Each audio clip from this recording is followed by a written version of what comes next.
Ne visi žaidėjai, aišku, kol kas susirinko į pirmą treniruočių stovyklą, tačiau kokį šiaip veidą palieka šiemetinė rinktinė jums?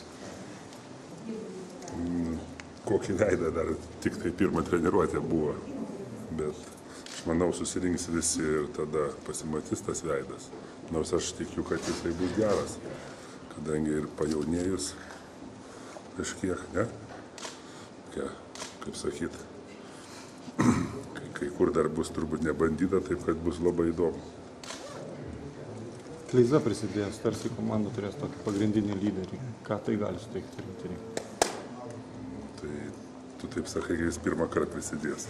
Jis po Tai traumos grįžta į rinktinę, tai aišku didelis, kaip sakyt, pliusas, kadangi ir kaip sakyt, svoris.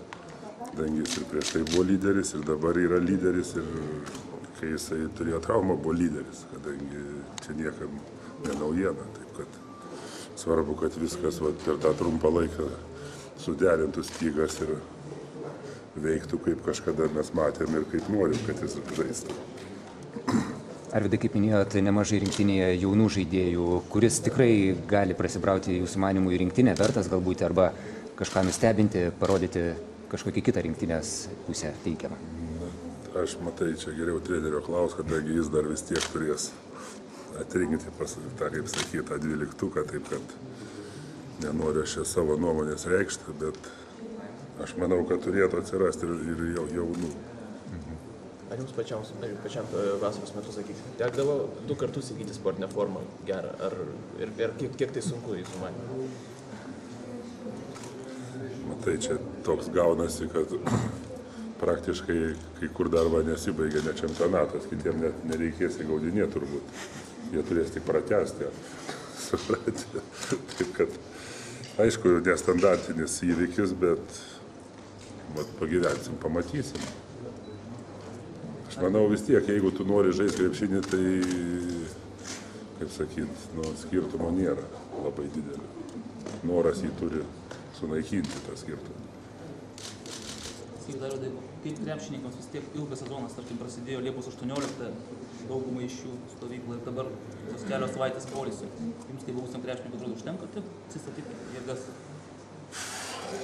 Klausykit, ką aš gali nepavyzdys. Ašgi to variau, kol nutrūko visi raišiai ir viskas be atostogų. Tai ką aš to galiu pasakyti, tau dabar asmeniškai užtenka ar neužtenka? Jums neužtenka? Aš manau, kad jeigu yra tiek, yra irgi gerai. Geriau negu nieko. Tai žiūrint, kaip tu tas atostogas praleidi, irgi yra. Kitą kartą yra ilgos irgi blogai, ne? Nes paskui primiršti, ką reikia daryti.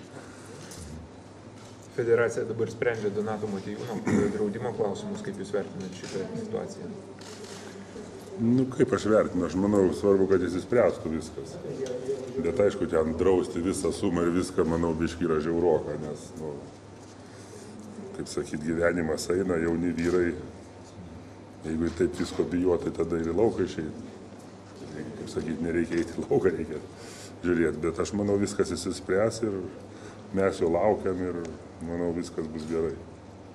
Kaip jūs pasielgtumėt Donato Motiejūno vietoje būdamas? Vėl. Aš taigi žinai, kad būčiau čia jau. O jau spręstų tos klausimus, ką čia daryti, aš nežinau.